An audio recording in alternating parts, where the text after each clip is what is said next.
Assalamualaikum warahmatullahi wabarakatuh. Selamat pagi Ibu Bapak dosen yang menyaksikan video saya. Perkenalkan, nama saya Rosiana Pratiwi dari kelas Meril dengan NIM 1801101. Di sini saya akan mempresentasikan karya tulis ilmiah saya dengan judul Analisis Dosis Radiasi yang diterima janin pada pemeriksaan pelvis dan abdomen.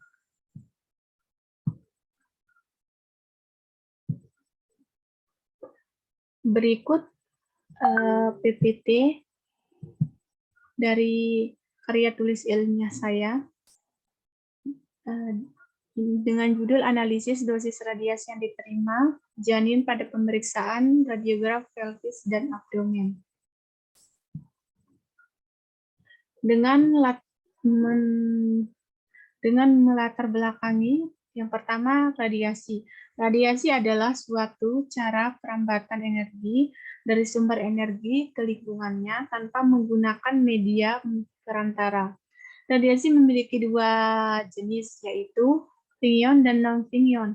Bila ditinjau dari dosis radiasi, efek radiasi dibedakan atas dua, yaitu stokastik dan non-stokastik atau deterministik. Efek stokastik adalah efek yang terjadi sebagai akibat paparan radiasi dengan dosis radiasi yang menyebabkan terjadinya perubahan pada sel.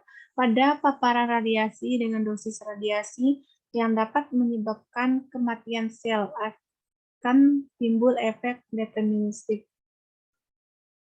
Dan yang kedua, dosis radiasi. Dosis radiasi dibagi menjadi dua macam, yaitu dosis ekuivalen sama dosis efektif. Dosis ekuivalen adalah besaran dosis yang khususnya digunakan dalam proteksi radiasi untuk menyatakan besarnya tingkat kerusakan pada jaringan tubuh akibat terserapnya sejumlah energi radiasi dengan memperhatikan faktor bobot radiasi yang mempengaruhi dosis efek. Nah, yang kedua itu ada dosis efektif. Dosis efektif adalah besaran dosis yang khusus digunakan dalam proteksi radiasi untuk mencermin resiko terkait dosis yang nilainya adalah jumlah perkalian dosis ekuivalen yang diterima jaringan dengan faktor bobot jaringan.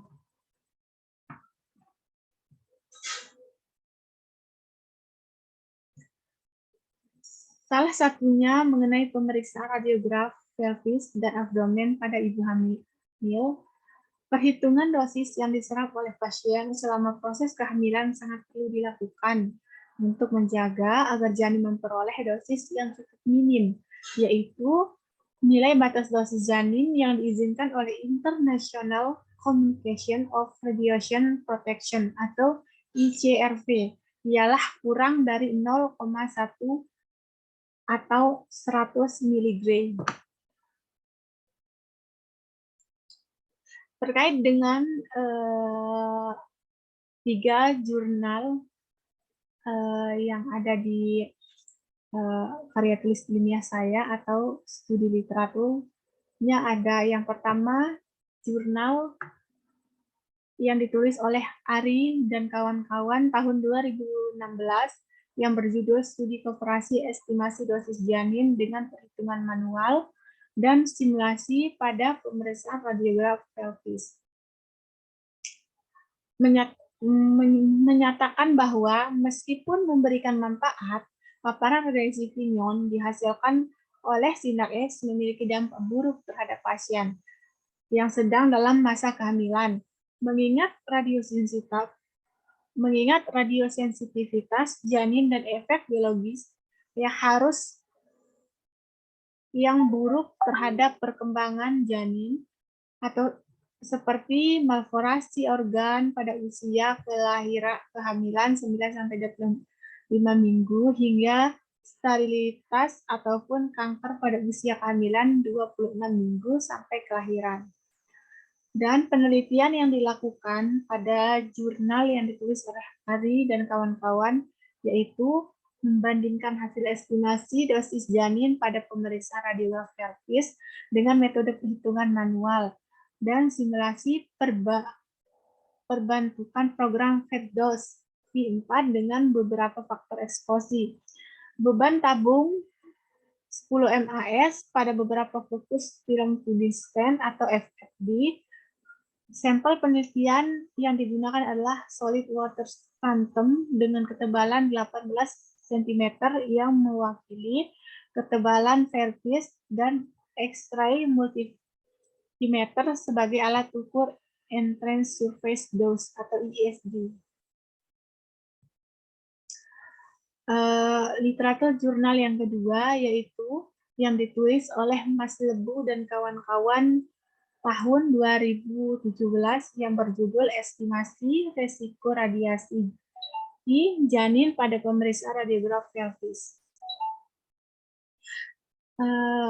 Pada jurnal ini mengatakan bahwa pemeriksaan radiodiagnostik adalah salah satu pemanfaatan dari radiasi Fignon untuk penegasan hasil radiodiagnosis yang dibutuhkan oleh pasien dalam rangka mengidentifikasi abnormalitas dari seorang pasien dengan paparan radiasi seminim mungkin, namun memberikan kualitas pencitraan medis yang baik.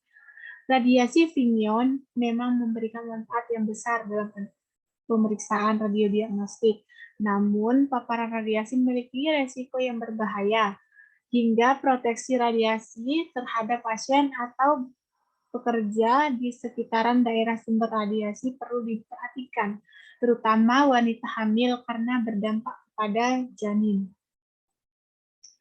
Dan penelitian yang dilakukan pada jurnal Mas Lebu itu menggunakan pesawat radiologi planar dengan filter 2 mmAl dengan solid water phantom dengan ketebalan sebesar 20 cm yang presentasikan ketebalan pelvis dan multimeter X-ray dengan pengukuran dosis X-ray pada fokus film distant atau FFD. Pada setiap FFD dan menggunakan beberapa tegangan tabung. Pada beban tabung 10 MAS menentukan estimasi dosis janin dilakukan dengan menggunakan program FEDDOS V5.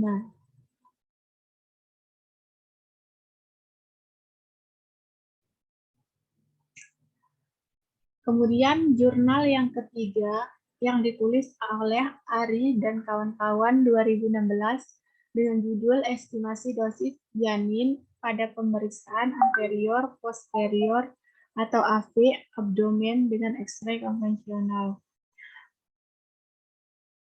Menyatakan bahwa walaupun paparan radiasi selama kehamilan menunjukkan adanya efek negatif pada pertumbuhan janin serta efek kemudian hari, risiko efek negatif paparan radiasi Fignon dan manfaat radiologi untuk wanita hamil harus mempertimbangkan manfaat yang dirasakan oleh ibu dan janin. Pastikan bahwa janin selama tahap kehamilan menerima paparan dosis radiasi Fignon yang seminim mungkin sesuai literatur yaitu kurang dari 100 mg. Penelitian yang dilakukan adalah dengan pemeriksaan abdomen AV, pengukuran entrance surface dose atau ESD secara langsung menggunakan pesawat sinar X, possible filtration 2 mmAl, uji phantom berbahan solid water yang berbentuk persegi dengan ukuran yang bervariasi dan multimeter X-ray untuk mendapatkan angka pengukuran ESD. Diletakkan pada titik berkas utama permukaan phantom anterior dengan tebal phantom mula-mula 18 cm, kemudian 20 cm dengan luas bidang penyiraran 36 kali 43 cm. dengan rumusan masalah, yaitu bagaimana dosis radiasi yang diterima oleh janin menurut jurnal Ari dan kawan-kawan tahun 2016, menurut Mas Lebu dan kawan-kawan 2017, dan Amin 2016.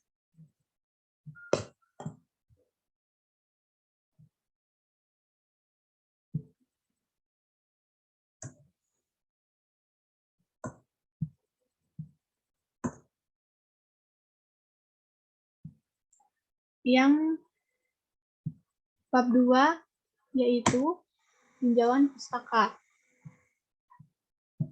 Yang pertama itu adalah dosis. Dosis radiasi adalah suatu cara perambatan energi dari sumber energi ke lingkungannya tanpa menggunakan media perantara.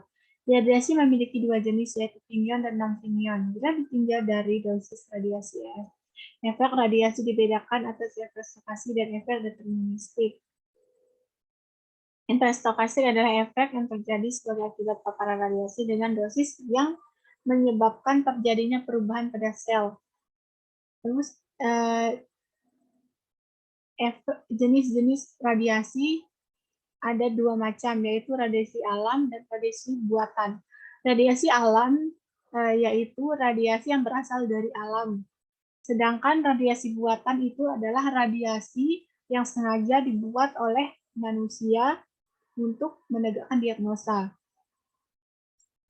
Terus klarifikasi efek radiasi. Menurut Indrati dan kawan-kawan 2017, klasifikasi efek radiasi dapat dibagi atas beberapa hal sebagai berikut. Yang pertama, berdasarkan jenis sel, yaitu efek genetik. Efek genetik yaitu efek yang terjadi akibat keturunan. Sedangkan efek somatik yaitu efek yang terjadi akibat paparan radiasi dari luar tubuh. Yang kedua, berdasarkan waktu timbulnya, efek radiasi dibedakan menjadi dua, yaitu efek segera dan efek tertunda. Efek segera yaitu efek yang terjadi setelah melakukan pemeriksaan atau setelah melakukan tindakan seperti ronsen, CT scan gitu. Sedangkan efek tertunda itu efek yang terjadi setelah beberapa lama pasien melakukan pemeriksaan.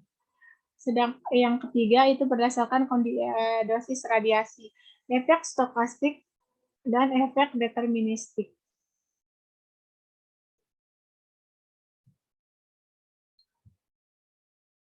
Menurut Indrati DKK 2017, efek radiasi terhadap jaringan dan organ tubuh manusia sebagai berikut.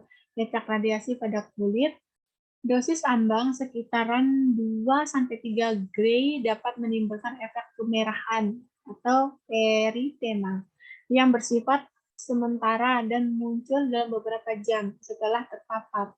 Beberapa minggu kemudian, eritema akan kembali muncul sebagai akibat dari hilangnya sel-sel saraf pada epidermis. Terus yang kedua yaitu efek radiasi pada mata. Lensa mata merupakan bagian mata paling sensitif terhadap radiasi. Terjadi kekeruhan atau kehilangannya sifat transparansi lensa mata sudah mulai dapat dideteksi setelah paparan radiasi yang relatif rendah, yaitu sekitar 0,5 Gray dan bersifat akumulatif.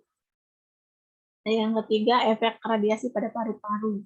Efek utama adalah pneumonitis atau pneumonitis interstitial yang dapat diikuti dengan terjadinya fibrosis sebagai akibat rusaknya sel, sistem vaskularisasi, kapiler, dan jaringan ikat yang dapat berakhir dengan kematian.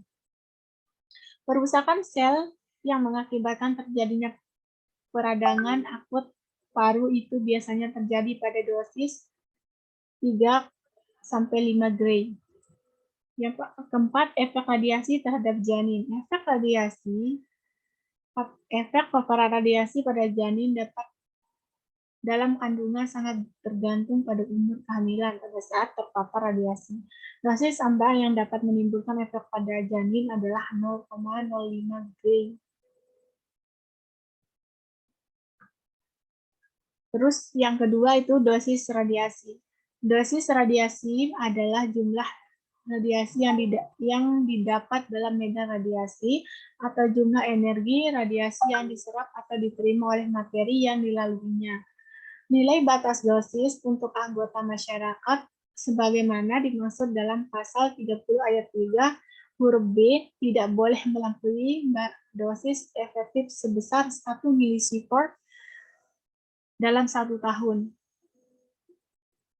Dosis radiasi dibagi menjadi dua, yaitu dosis ekuivalen dan dosis efektif. Dosis ekuivalen adalah besaran dosis yang khusus digunakan dalam deteksi radiasi untuk menyatakan besarnya tingkat kerusakan pada jaringan tubuh akibat terserapnya sejumlah energi radiasi dengan memperhatikan faktor bobot radiasi yang mempengaruhinya. Yang kedua, dosis efektif. Dosis efektif adalah besaran dosis yang khusus digunakan dalam proteksi radiasi untuk mencerminkan risiko terkait dosis yang nilainya adalah jumlah perkalian dosis akibat yang diterima jaringan dengan faktor bobot jaringan. Yang ketiga itu alat ukur radiasi. Alat ukur radiasi digunakan untuk mengukur laju dosis atau dosis radiasi, aktivitas, dan energi sumber radiasi menurut Indrati di kata 2017. Yang pertama, alat surveimeter atau monitor lingkungan. Surveimeter adalah alat ukur radiasi yang dapat menampilkan hasil pengukuran secara langsung pada saat dikenai radiasi. Monitor lingkungan ini termasuk mengukur kayak contohnya mengukur radiasi kebocoran dinding atau dan sebagainya. Nah, terus yang dosimeter saku. Dosimeter saku ini sebenarnya merupakan detektor kamar ionisasi sehingga prinsip kerjanya sama dengan detektor isian gas, akan tetapi tidak menghasilkan tanggapan secara langsung karena muatan yang terkumpul pada proses ionisasi akan disimpan seperti halnya suatu kapasitor. Dan film batch. Film batch adalah terdiri atas dua bagian, yaitu detektor film dan Helder. Detektor film dapat menyimpan dosis radiasi yang telah mengenainya secara akumulasi selama film belum diproses. Semakin banyak dosis radiasi yang telah mengenai, maka tingkat kehitaman film telah diproses akan semakin pekat. Terus thermoluminescence atau TLD, yaitu sering digunakan sebagai pengganti film batch atau cara kerjanya sama seperti film batch.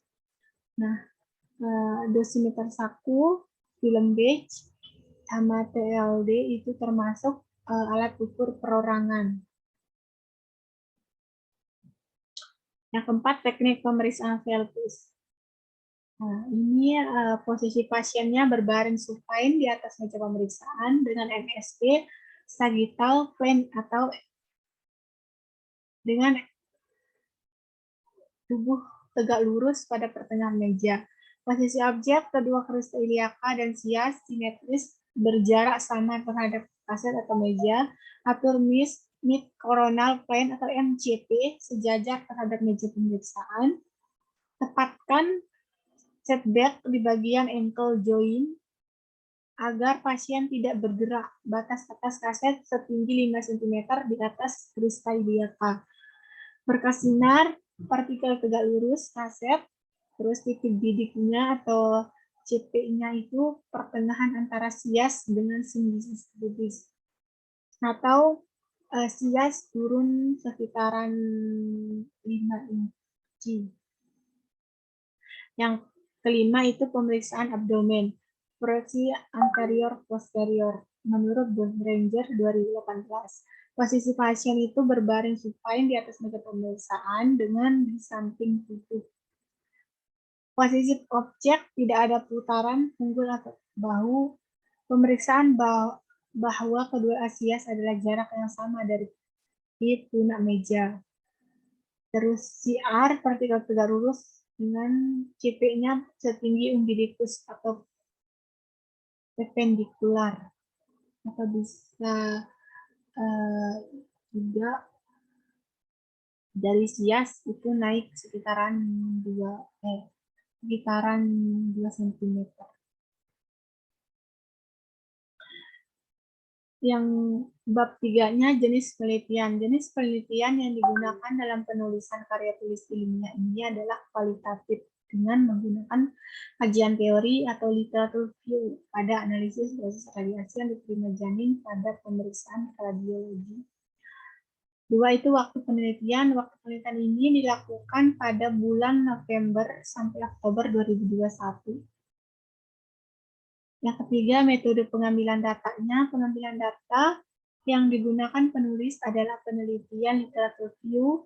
Penulis melakukan pencarian jurnal dipublikasikan oleh Google Scholar dengan mendefinisikan kriteria kelayakan literatur, mendefinisikan sumber informasi, memilih literatur, dan mengumpulkan data-data. Yang keempat, pengolahan dan analisis data. Pengolahan dan analisis data dilakukan membuat ringkasan masing-masing jurnal tersebut. Ringkasan jurnal meliputi tipe artikel, nama penelitian, tahun terbit, judul, negara, tujuan penelitian, kata sandi, metode penelitian, hasil penelitian, dan temuannya. Bab 4, yaitu hasil penelitian. Seleksi artikel. Jurnal yang digunakan dalam penelitian ini terkait pengukuran dosis radiasi terhadap janin pada pemeriksaan pelvis dan abdomen. Penerapan jurnal yang pertama yaitu judulnya Studi Komparasi Estimasi Dosis Janin dengan Perhitungan Manual dan Simulasi pada Pemeriksaan Radiograf Pelvis dari tahun 2016. Yang kedua, estimasi resiko radiasi janin pada pemeriksaan radiograf pelvis pada tahun 2017.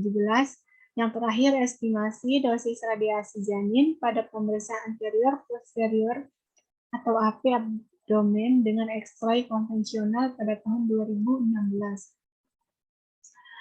Yang pertama, jurnal yang ditulis oleh Ari dan kawan-kawan tahun 2016 berjudul Studi Komparasi Estimasi Dosis Janin dengan Perhitungan Manual dan Simulasi pada Pemeriksaan radiograf pelvis. Dengan metode penelitian ini dilakukan dengan metode perhitungan manual dan simulasi dengan program PEDDOS P4.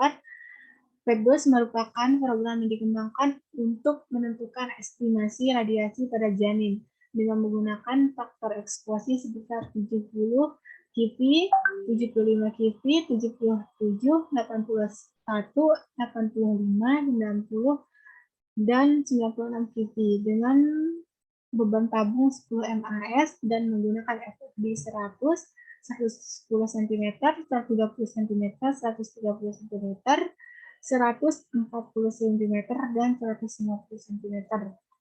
Sampel penelitian yang digunakan adalah solid water phantom dengan ketebalan 18 cm mewakili ketebalan pelvis dan X-ray multimeter sebagai alat ukur entrance surface dose atau ESD. Dan hasil penelitiannya yaitu berdasarkan uji kolerasi Pearson antara TVF dan ESD diperoleh nilai dosis janin berada pada rentang yaitu 0,07 sampai 1,00 untuk setiap FFB, sehingga terdapat hubungan yang kuat antara QVF dan nilai ISD yang diperoleh baik dengan menggunakan metode perhitungan manual dengan pengukuran multi X-ray. Jurnal yang kedua dari Mas Budi dan kawan-kawan tahun 2017 yang berjudul Estimasi Resiko Dosis Radiasi Janin pada Pemeriksaan Pelvis. Dengan metode penelitian yang dilakukan yaitu pesawat radiologi planner dengan filter 2 solid water phantom dengan ketebalan sebesar 20 cm yang merepresentasikan ketebalan pelvis dan multimeter X-ray untuk mengukur dosis X-ray pada fokus film stent atau FFD berturut-turut yaitu 100 cm, 110 cm, 120 cm, 130 cm, dan 40 cm, yang terakhir 150 cm. Pada setiap FFD digunakan tegangan mulai dari 70 kVf, 73 kV, 77 kVf, 81 kVf, dan 55 kVf, dan 90 kVf hingga 96 kVf pada beban tabung 10 MAS. Penentuan estimasi dosis janin dilakukan dengan menggunakan program flat dose. Dan hasil penelitiannya yaitu tegangan tabung yang tetap atau sebaliknya variasi tegangan tabung pada FFD yang tetap memberikan nilai dosis janin yang berbeda-beda. Pada tegangan tabung tetap 70 kVf, nilai dosis janin untuk FFD 100-50 cm menurun dari 0,0057 mg pada 0,021 mg. Kecenderungan ini terjadi untuk pengaturan semua tegangan tabung yang dilakukan tetap, yaitu terjadinya penurunan besarnya nilai dosis janin seiring bertambahnya jarak FFD. Pada FFD tetap 100 cm, nilai dosis janin untuk tegangan tabung 70 sampai 96 kPa meningkat dari 0,057 mg sampai 0,196 mg. Kecenderungan ini terjadi untuk mengatur semua FFD yang dibuat tetap, yaitu terjadinya bertambahnya nilai dosis janin seiring bertambahnya dosis. Dan jurnal yang terakhir yaitu jurnal Menu Aride dan kawan-kawan tahun 2016 yang berjudul Estimasi Dosis Radiasi Janin pada Pemeriksaan Anterior Posterior AP Abdomen dengan X-ray konvensional. Metode penelitiannya yaitu penelitian ini dilakukan dengan mengukur estimasi surface dose atau ISD secara langsung menggunakan pesawat sinar X possible filtration 2 mmHl uji phantom berbahan solid water yang dibentuk persegi dengan ukuran bervariasi yaitu 5 cm, 4 cm, dan 2 cm, yang terakhir 1 cm, dan multimeter X-ray untuk mendapatkan angka pengukuran ISD. Diletakkan pada titik berkas pertama pada permukaan phantom anterior dengan tebal phantom mula-mula 18 cm, kemudian 20 cm dan 22 cm untuk pemeriksaan abdomen dengan arah penyinaran anterior posterior dengan luas bidang penyinaran 36 kali 43 cm. Pengukuran keluaran tabung X-ray atau INA dilakukan terlebih dahulu dengan arus tabung 4 MAS dan tegangan tabung 70 kV. Kemudian barulah pengukuran ISD secara langsung dilakukan dengan arus tabung tetap 100 MAS, variasi tegangan tabung 70, 73, 77, 81, 85, dan 90 sampai 96 kVf dan variasi jarak titik fokus ke abdomen atau fokus film tubis stent yaitu 100 cm, 120 20, 130, 140, hingga 170 cm. Hasil penelitian menunjukkan bahwa nilai NUT yang didapatkan selalu konstan pada ketebalan dan tegangan yang sama meskipun jarak titik fokus ke abdomen atau FFD-nya dan tegangan PV divariasikan. Nilai NUT pada ketebalan 18 cm bernilai 3,77 0,3 mg. Ketebalan 20 cm bernilai 3,3485 mg. Ketebalan 22 cm bernilai 3,0094 mg. Jadi nilai NUT hanya dipengaruhi oleh usia janin. Semakin bertambahnya usia janin, maka nilai NUT yang didapatkan semakin kecil. Pada ketebalan AP 80 cm, 20 cm, dan 22 cm, dan FFD 100 cm dosis radiasi janin masing-masing bernilai 3,509 mg, 3,2972 mg, 3,1071 mg semakin kecil. Kecenderungan yang sama terjadi pada variasi FFD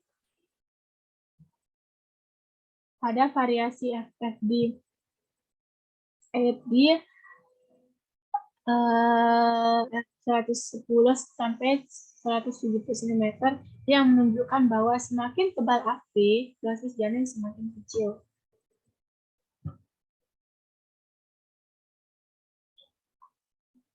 Nah, persamaan ketiga jurnal yaitu sama-sama menggunakan FFD yang bervariasi yaitu 100 cm, 120 cm, 130 cm, 140 cm, dan 150 cm. Dan sama-sama menggunakan program Ferdous. Nah, perbedaan ketiga jurnal itu yaitu pada jurnal yang kedua itu menggunakan program Ferdous V5, sedangkan jurnal yang pertama menggunakan program Ferdous V4. Nah, kelebihan dari ketiga jurnal yaitu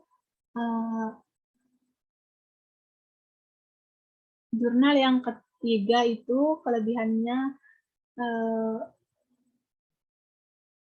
menyebut masing-masing efek radiasi, yaitu kayak misalkan pada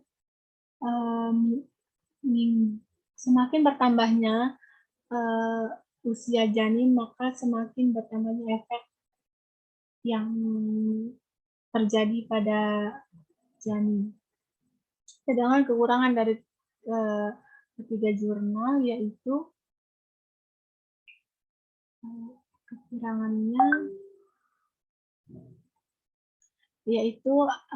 dari kedua jurnal yang pertama dan jurnal yang kedua yaitu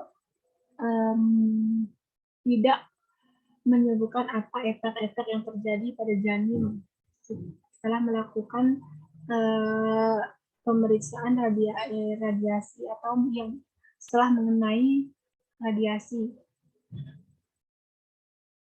Terus dan juga jurnal yang kedua dan ketiga itu tidak mencantumkan gambar alat-alat yang digunakan.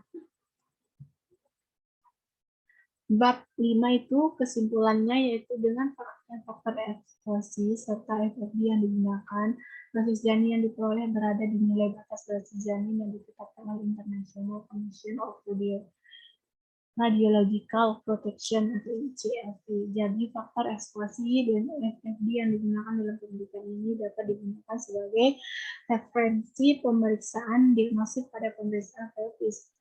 Berdasarkan penelitian yang telah dilakukan, maka dapat ditunjukkan bahwa nilai faktor resiko radiasi terhadap janin yaitu Chilhot cancer, hereditary effect, decline in EQ, dan severe mental retardation sebanding dengan nilai faktor eksposi dengan tabung atau TVF, dan perbandingan terbalik dengan jarak objek ke sumber radiasi atau yang lebih kecil. Untuk satu kali radiasi dengan pesawat sinar S dengan pengaturan yang memungkinkan, nilai faktor resiko radiasi tertinggi untuk janin diperoleh pada RUD 1 cm dengan tabung 96 ppf, sedangkan nilai faktor resiko radiasi terendah diperoleh saat RUD 50 cm dan tegangan tabung 70 ppf. Jadi semakin banyak RUD, maka dosis radiasi janin semakin sedikit. Dan berdasarkan penelitian yang telah dilakukan, maka dapat ditunjukkan bahwa ketebalan api atau pantun mempengaruhi nilai estimasi dosis janin. Bertambahnya usia janin, maka yang dibutuhkan adalah nilai estimasi dosis radiasi janin yang sangat kecil atau justifikasi. Jadi, semakin bertambahnya usia janin, nilai estimasi dosis radiasi janin semakin kecil. Dan saran penulis, yaitu saran yang dapat penulis sampaikan pada tulis akhir studi literatur, yaitu sebaiknya pemeriksaan pada ibu hamil menggunakan titis yang sewajarnya dan menggunakan RD lebih dari 100 cm untuk mengurangi penerimaan dosis pada janin maupun untuk mengurangi terjadinya risiko yang tidak diinginkan. Dan sekian presentasi karya tulis ilmiah saya. Kurang lebihnya saya mohon maaf. Wabillahi taufiq wal hidayah. Wassalamualaikum warahmatullahi wabarakatuh.